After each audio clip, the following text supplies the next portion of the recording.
What's up, guys? Welcome to today's video where we're going to be talking about those circumstances that happen when you generate a lead, you're on the phone with a seller, and you go to comp the property, and there's no comps anywhere you can find, and you're just kind of stuck. You're like, what do I do? I don't have an ability to come up with an after repair value. I don't have any comps. So inevitably, what do you end up doing? You end up saying, hey, I need some more time to do my due diligence on this, see if I can give you your asking price. Let me call you back. Then maybe what we've seen, you go post inside of our free Facebook group, the Vault. Maybe you reach out to me or Cassie and you're like, I'm stuck. I don't know what to do. I don't have any comps. I get it. It happens to all of us, especially if you're a virtual wholesaler and you're doing lead generation. Maybe you're getting some of those nationwide leads from somewhere like Property Leads or Speed Lead or Lead Solo. And sometimes they're extremely rural. Sometimes they're in non-disclosure states where it's going to be hard to comp. So today, I'm going to try to give you some different options and some solutions. That was a tongue twister. Some solutions to when you don't have any comps. All right. Number one. This is the reason why we use 3 different comping systems, because some systems are going to have different versions or access to the MLS. They're going to have more updated public records, and some of those systems are going to have different comps. So we use PropStream, Privy, and Batch Leads for comping. Okay. So if you go to one, maybe PropStream, and it doesn't have any comps, drop that same address into Privy. Drop that same address into Batch. See if that gives you comps, okay? Now, you might be like, RJ, I don't want to be spending $300, $400 a month on comping softwares.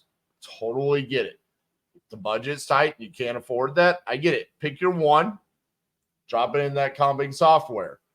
If it doesn't pop up immediately comps, first thing I want you to do is go further out in distance, right? So I always start a quarter mile out, then I go to half mile, then I go to a mile, then I'll go to 5 miles to see if I can find comps. If you still don't find any, go back to about a mile out and change the time length. Okay, so majority of the time when you drop it in, it's in the past year. Go back 2 years, see if you can find any comps. Okay, if you still don't find any, go back to 1 year out. Go back to the 5 miles and expand the square foot. Okay. So normally, say it's a 1,500 square foot house, the comping software will give you comps from like 1,300 square foot to 1,700 square foot, giving a little bit of a buffer room, right? Go ahead and expand that out. Go to 1,000 square foot to 2,000 square foot, just to find out if you can see anything that is sold or is active in the area, to give you a general idea of a price per square foot. Now, this is not an ideal scenario. We don't want to do this on every property, but if it's an extremely difficult property to comp, do that. The next thing, if you still don't have any comps, go to Zillow. Go to Zillow, see if there's any properties that are actively listed within a quarter mile, half mile, a mile, and what they're listed for. See if there are comparable properties to yours. Just because Privy or PropStream has MLS access does not mean that that is 100% accurate information that they're giving you. And there's times where maybe you're just outside of the zone that they have MLS access, and you will find active properties in that area. Now, if it's not a non-disclosure state, you could also search the solds to see how much property sold for. Obviously, it's more ideal to see what properties have sold for than what an active listing is, okay?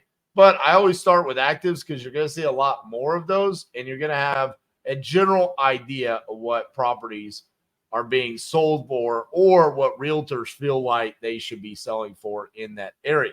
All right. Now, let's assume you have a property that there's no comps, and you've done all of this information, all these different tactics to find a way to come up with an after repair value. One of the questions that I want to ask you is why are you seeking this information so adamantly, right? If you're following the King Closer's formula, what's rule number one? Embrace no. Okay.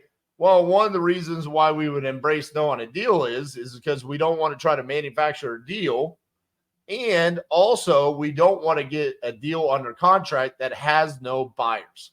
So the next thing I want you to do is if you're struggling comping a property, go to your dispositions tool and see how many cash buyers do you even have in the area? Is this even worth your time, effort, and energy to comp the property? Because if you're struggling to find comps, there's normally a correlation that it's not a very active investment area, and you might not even have any cash buyers. So go to your tools like Investor Lift or Deal Speed or whatever it is that you're using for dispositions and see, do you have cash buyers in that area? All right. Now, say you've done this and you do have cash buyers in the area. All right. And you've gone to PropStream and Privy and Batch and Zillow, and you still have not been able to figure out what the value of the property is. All right. This is a very rare circumstance, but assume that that's the case. You can always go off of the tax assessed value. More often than not, the tax assessed value of a property is going to be lower than the actual value of the property. So if you take that tax assessed value and then you reverse engineer that and you take out the holding costs and the closing costs and the rehab and your wholesale fee, and you come up with an offer amount, it's probably going to be a banger of a deal, just to be honest with you. So this isn't like the worst case scenario to go off the tax assessed value.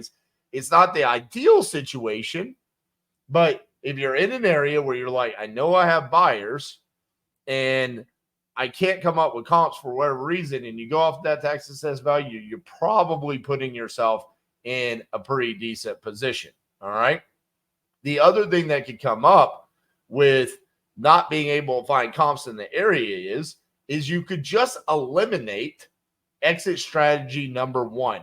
What is exit strategy number one? A flip, right? When we talk about exit strategies as a wholesaler, our exit strategy is the wholesale, but we have to underwrite and evaluate the deal under the exit strategies for our end buyers. So we want to say exit strategy number one, flip. Exit strategy number two, rental. Exit strategy number three, seller finance. Okay. So you can't come up with an after repair value, so you don't know how much equity could potentially exist in the deal. But what you could do is eliminate that. Go to exit strategy number two, which is a buy and hold, a rental property. Okay.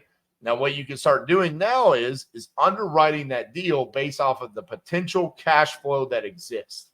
And what this will do is it opens up some of your creative finance options. Okay. What I mean by that is if there's a mortgage that exists, all right, but you see that the rent rate in the area is $1,200 a month, what's the first question that you ask? What is your PITI? Your principal, interest, taxes, and insurance. Okay. What's the monthly payment? They say it's $600 a month. All right. That you now know that leaves you $600 a month in cash flow to cover vacancy, maintenance, capital expenditures, plus the profit. All right. So you're building a bridge for your end buyer, and you're explaining to them, hey, if we can get this sub 2, they can pay you an entry fee as your assignment. And now they have $600 a month in cash flow. Now, say the property is owned free and clear. This is actually an ideal scenario for these types of properties, because what can you do then? You can negotiate them selling the property to you on terms. They seller finance to you or your end buyer. The reason why this is an ideal scenario is because all of the terms inside of the seller finance arrangement are negotiable. So you can figure out what is the rent rate and then reverse engineer that monthly payment for exactly what you think your end buyer would want it at and need it at to make the deal work. This is why anytime we talk about seller finance, it's like it can be your price, but on my terms. Okay. This is the exact scenario.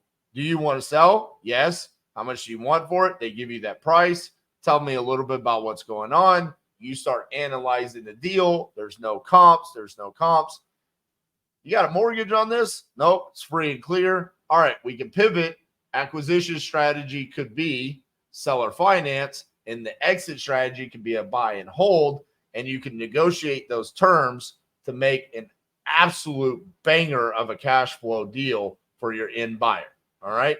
These are some of the ways that I personally handle not being able to find comps on the property. Now, before I ever get to that situation where I start making either a sub-2 or a seller finance offer, I go through all of those steps.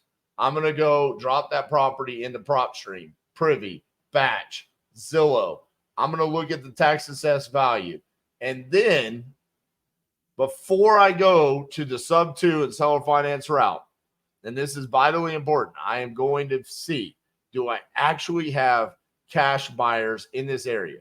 Because the worst thing that could happen is we get a property under contract and we're not able to dispo it because we manufactured a deal. This is another way for you to manufacture a deal, is getting a property under contract where you actually can't perform on it. This is just as important as getting the numbers correct, making sure that you're also getting it in a location where you have in buyers. Now, this topic came from us seeing post after post after post inside the vault where you guys were asking questions about, hey, I'm getting these PPL leads in locations where I can't find comps. So these are a lot of the different solutions that we use. We're not waving a magic wand. We don't have a comping software that suddenly has comps that yours doesn't, okay? We're trying to give you all the solutions that we use here at Titanium. This is how we underwrite and we analyze those deals in locations that don't have comps. Let me know if this helps you in the comments. Make sure to give me a like, guys. We'll see you guys tomorrow.